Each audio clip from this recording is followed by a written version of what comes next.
दोस्तों आज की वीडियो में हम दो बहुत इंटरेस्टिंग बात जानेंगे। पहला कि स्टीव जॉब्स ने बिल गेट्स को क्यों बोला कि मुझे जल्द से जल्द पैसे दो और बदले में मैंने तुम पे जो केस कर रखा है वो उस समय वापस ले लूंगा। और दूसरा कि वो कौन सा एग्जैक्ट रीजन था जिसके बेसिस पे माइक्रोसॉफ्ट ने एप्पल को लिटरली डूबने से बचा लिया। गाइज आज एप्पल दुनिया की सबसे बड़ी कंपनी है जिसका मार्केट कैप 2.6 ट्रिलियन डॉलर्स है। इंडियन रुपीज में बात करें तो 2,60,000 करोड़ रुपए। वहीं अगर माइक्रोसॉफ्ट की बात करें तो वो दुनिया की तीसरी सबसे बड़ी कंपनी है जिसका मार्केट कैप है 2.1 ट्रिलियन डॉलर। हम एप्पल और माइक्रोसॉफ्ट दोनों के मार्केट कैप को ऐड करें तो वो होता है 4.7 ट्रिलियन डॉलर्स और वो इंडिया की जीडीपी से भी ज्यादा है। तो दोस्तों आप सोच ही सकते हो कि ये दोनों कंपनी कितनी बड़ी है ना। लेकिन आज से 20-22 साल पहले एप्पल की इतनी हालत खराब थी कि इस कंपनी को लॉस पे लॉस झेलना पड़ रहा था और ये बैंकरप्ट होने के कगार पे थी। और उसी समय माइक्रोसॉफ्ट ने लकीली एप्पल की मदद की थी। अब क्वेश्चन यही है कि क्या बिल गेट्स इतने दिलदार थे कि अपने ही कॉम्पिटिटर की हेल्प करी या फिर इसके पीछे कोई और रीजन था।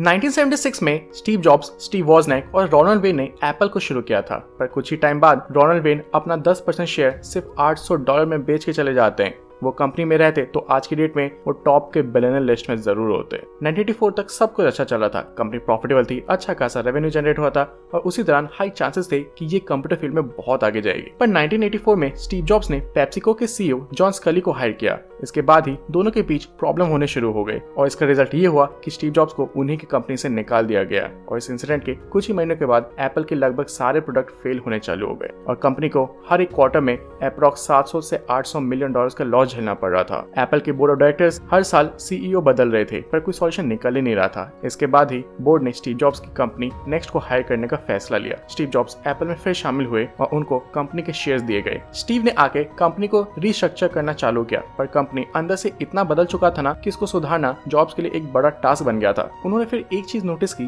कि उस समय कंप्यूटर में सभी विंडोज ही यूज कर रहे थे क्योंकि सभी को अपने कंप्यूटर में ऑफिस चाहिए था। दोस्तों वही वर्ड, पावरपॉइंट, एक्सेल। और इसीलिए माइक्रोसॉफ्ट का मार्केट शेयर इस फील्ड में 90% तक बढ़ चुका था और वही ऑफिस ना होने की वजह से एप्पल का मैक ओएस कोई खरीद ही नहीं रहा था। अब स्टीव जॉब्स के सामने दो बड़े चैलेंज थे, एक तो ऑफिस को मैक ओएस में लाना और दूसरा जितनी जल्दी हो सके फंड का इंतजाम करना। अब स्टीव जॉब्स ने थोड़ा out of the box decision लेके उनके सबसे बड़े राइवल माइक्रोसॉफ्ट में सीधे बिल गेट्स को अप्रोच किया। अब भाई क्या सोच के स्टीव जॉब्स ने माइक्रोसॉफ्ट को अप्रोच किया, ये कहानी भी बहुत इंटरेस्टिंग है। कुछ साल पहले एप्पल ने कई नई नई चीज मार्केट में इन्वेंट की थी। वही माइक्रोसॉफ्ट पे ये आरोप था कि उन्होंने कई चीजों को एप्पल से कॉपी किया था। यही देखते हुए स्टीव जॉब्स ने माइक्रोसॉफ्ट पे केस कर दिया था जहां आरोप था कि माइक्रोसॉफ्ट ने मैक ओएस का लुक और फील कॉपी किया हुआ है। एप्पल लगभग केस जीतने ही वाली थी लेकिन इसी समय स्टीव जॉब्स ने बिल गेट्स को अप्रोच किया और कहा कि अगर वो एप्पल को ऑफिस का एक्सेस दे दें और उनको फंड्स देके थोड़ी मदद कर दें तो वो ये केस वापस ले लेंगे। एप्पल के लिए ये डील तो अच्छी थी पर माइक्रोसॉफ्ट तब तक एक बहुत बड़ा प्लेयर बन चुका था। एक केस से उनको कहीं कुछ फर्क पड़ने वाला था लेकिन फिर भी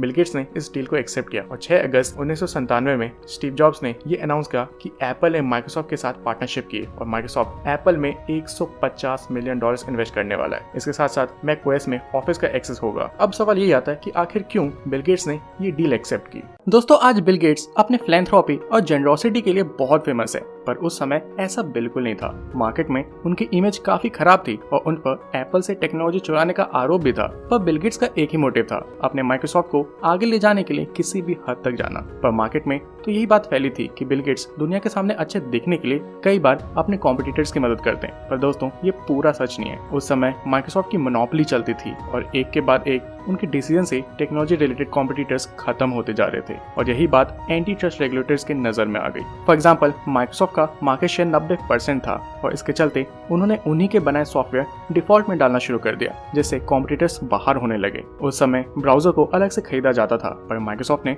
डिफॉल्ट इंटरनेट एक्सप्लोरर को देके उसको ही मेन ब्राउजर बना दिया और माइक्रोसॉफ्ट अपनी ओनरशिप बढ़ाने के लिए इंटेल को भी कई बार प्रेशर दे रहा था और यही सब डिपार्टमेंट ऑफ जस्टिस के नजर में आ गई और उन्होंने टेक जायंट कंपनी माइक्रोसॉफ्ट पे गंदा वाला केस करने का सोचा। दोस्तों अगर बाई चांस ये केस हो जाता ना तो बिल गेट्स अपने हाथ से इस कंपनी को खो भी सकते थे और उसी समय मौके का फायदा उठाते हुए उन्होंने अपने कॉम्पिटिटर एप्पल को बचाया जिससे डिपार्टमेंट ऑफ जस्टिस को लगे कि जैसा वो सोच रहे हैं वैसा बिल्कुल नहीं है। माइक्रोसॉफ्ट एक अच्छी कंपनी है जो कि अपने कॉम्पिटिटर्स की हेल्प करती है और वो केस भी ना हो और एंटी ट्रस्ट रेगुलेटर का कोई एक्टिविटी भी ना हो। दोस्तों, अगर आपको एंटी ट्रस्ट रेगुलेटर के काम के बारे में नहीं पता तो मैं बताता हूँ। जब भी कंपनीज बहुत बड़ी बन जाती है और मोनोपोली क्रिएट करने लगती है और बाकी कंपनीज को एक्शन करने से रोकती है, तो नॉर्मली एंटी ट्रस्ट उस कंपनी के खिलाफ एक्शन लेता है और उस बड़ी कंपनी को छोटी छोटी कंपनीज में डिवाइड कर देता है। यही सेम चीज दुनिया के सबसे पहले बिलियनर जॉन डेविसन रॉकेफेलर के साथ हुआ था। उन्होंने भी अपनी कंपनी के दम पे ऑयल मार्केट का 90% कैप्चर कर लिया था, जिसके बाद में एंटी ट्रस्ट रेगुलेटर्स को लगा कि उनकी कंपनी बाकी कंपनीज की एक्टिविटीज को रोक रही है और इसके बाद ही जॉन की कंपनी को छोटे छोटे पार्ट में डिवाइड कर दिया गया। और हाँ, अगर इंडिया की बात की जाए तो JSW पेंट्स ने भी एशियन पेंट्स के ऊपर एंटी ट्रस्ट रेगुलेटर में कंप्लेन किया था।